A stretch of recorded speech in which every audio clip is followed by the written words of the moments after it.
प्रिय विद्यार्थियों, मैं डॉक्टर वत्सला आपको किरातार्जुनीयम पढ़ा रही हूँ और अब आपकी पुस्तक संपूर्ति के एकदम सन्निकट पहुँच चुकी है। अब आप इसके अंत के श्लोकों को देखिए, जिसमें द्रौपदी दुर्योधन को उद्योग न करने के लिए उसका प्रतिकार करती हुई उसको कैसे अपने शब्द बाणों से प्रताड़ित कर रही है। अथ क्षमामेव निरस्त विक्रमश्चिराय परेषि सुखस्य साधनं विहाय लक्ष्मीपतिलक्षं कारमुकं जटाधरः सज्जुहुधीह पावकम्।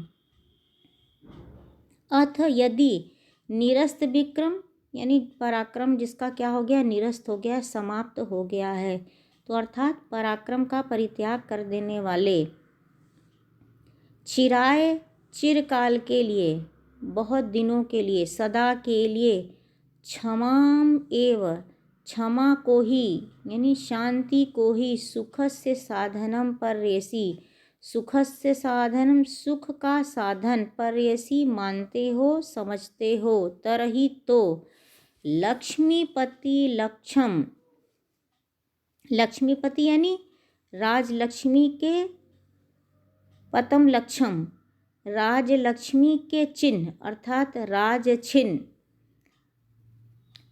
कारमुकम और धनुष को, विहाय त्याग कर, छोड़कर, जटाधर सन जटाधारी होकर, इह पावकम जुहू जुहूधि यहाँ यानी इस दैत वन में अग्नि को हवन कीजिए। अग्नि में जुहूधि यानी अग्नि में हवन कीजिए। द्रौपदी युधिष्ठिर से क्या कह रही है? अथ यदि निरस्त पराक्रम का परित्याग करके, अपनी वीरता का परित्याग करके लिए, चिराय चिरकाल के लिए, बहुत काल के लिए, क्षमा एव सुखस्य साधनम परेषि आप क्षमा को ही, शांति को ही, सुख का, कल्याण का साधन समझते हैं, मानते हैं, तो लक्ष्मीपति लक्षम राजलक्ष्मी के चिन्ह, कारमुकम यानी धनुष को, विहाय छोड़कर, जटाधर सन जटाधारी होकर, सिर पर जटाओं को धारण करके, यह यहाँ द्वैत नामक वन में, पावकम जुहूधि अग्नि में हवन कीजिए। यदि पराक्रम का परित्याग करके चिरकाल के लिए आप शांति को ही सुख का साधन मानते हैं, तो राजाओं राजलक्ष्मी के पति के चिन्ह धनुष को छोड़कर एवं सिर पर जटाओं को धारण करके यहाँ इस द्वैत नामक वन में अग्नि में हवन कीजिए। अब आप देखिए इसमें क्या है। जुहूधि, हु धातु लोट लकार मध्यम पुरुष का एक वचन है और वी उपसर्ग हा धातु ल्यप प्रत्यय विहाय है। द्रौपदी कह रही है कि अनेक प्रकार के अपमानों को सहकर भी जब प्रतिकार हेतु शत्रु पर हथियार उठाना ही नहीं है, जब शांतिपूर्ण जीवन ही बिताना है, तब धनुष चलाने की आवश्यकता ही क्या है। अतः धनुष का परित्याग करके आप क्या करिए, अग्नि में हवन करते हुए और यहाँ तपोवन में रहिए। तपोवन में रहना ही उचित है। वस्तुतः धनुष का परित्याग करें, यह कहकर द्रौपदी व्यंग्यपूर्वक युधिष्ठिर को शत्रु के विनाश के लिए धनुष धारण करने के लिए प्रेरित कर रही है। 6 का अनुप्रास है इसमें। अगला श्लोक देखिए।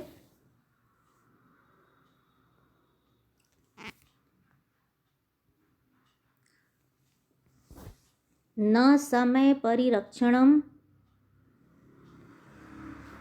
क्षमं ते निकृति परेषु परेषु भूरि धाम्नः अरिषु हि विजयार्थिन क्षितीशा विदधति सोपधि संधि दूषणानि।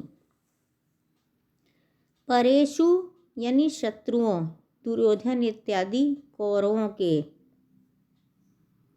निकृति परेशु यानी निकृति यानी अपकार में लगे रहने पर भी, शत्रु दुर्योधन आदि के अपकार में लगे रहने पर भी, भूरि धाम्ना, भूरि धाम्ना मतलब अत्यंत तेजस्वी, प्रभुत पराक्रम वाले, अर्थात शत्रुओं का विनाश करने में समर्थ,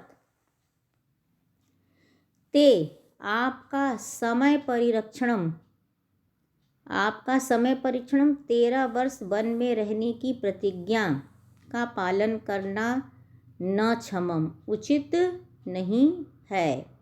ही क्योंकि विजयार्थिनः विजय की इच्छा, विजय की कामना करने वाले, क्षितीश यानी भूपति राजा लोग, नृपति, अरीषु शत्रुओं पर, सोपधि, सोपधि यानी कपट से, छल से, संधि दूषणानि संधि विच्छेदों को, विदधति उत्पन्न करते हैं। कह रहे हैं महाकवि, परेषु निकृतिषु परेषु, शत्रुओं दुर्योधन इत्यादि कौरवों के अपकार में तत्पर रहने पर, अर्थात जब शत्रु अपकार करने में लगे हुए हैं तब, भूरि धाम्नः अत्यंत तेजस्वी होते हुए, ते आपका यानी तुम्हारा युधिष्ठिर का, समय परिरक्षणम 13 वर्ष वन में रहूँगा इस प्रतिज्ञा का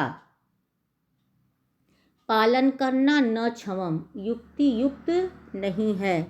ही क्योंकि विजयार्थिनः विजय की अभिलाषा रखने वाले, क्षितीश राजा लोग, अरीषु शत्रुओं के साथ की गई, सोपधि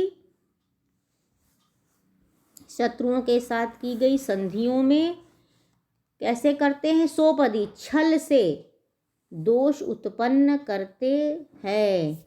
विजय की इच्छा रखने वाले क्षितीशा यानी राजा लोग शत्रुओं के साथ संधि दूषणानी, शत्रुओं के साथ की गई संधियों में सोपधि छल पूर्वक दोष को विदधति उत्पन्न करते हैं। अब इसमें आगे देखिए क्या बता रहे हैं।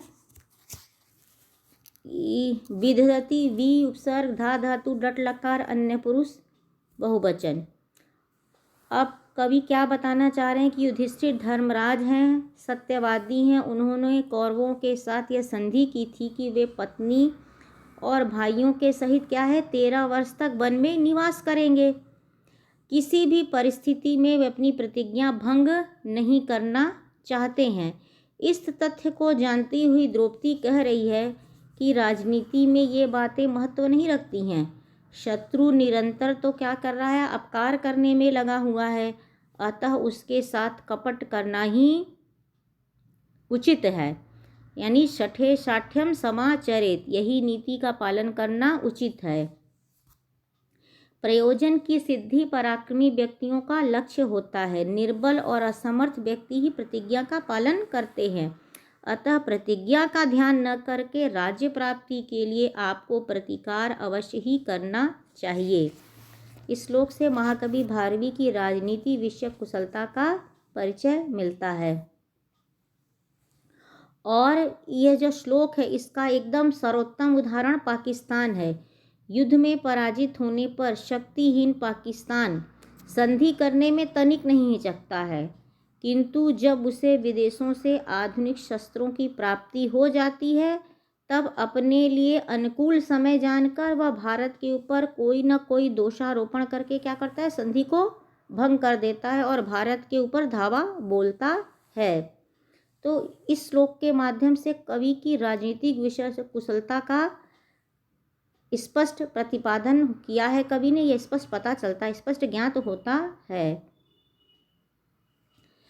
महाकाव्य के हर एक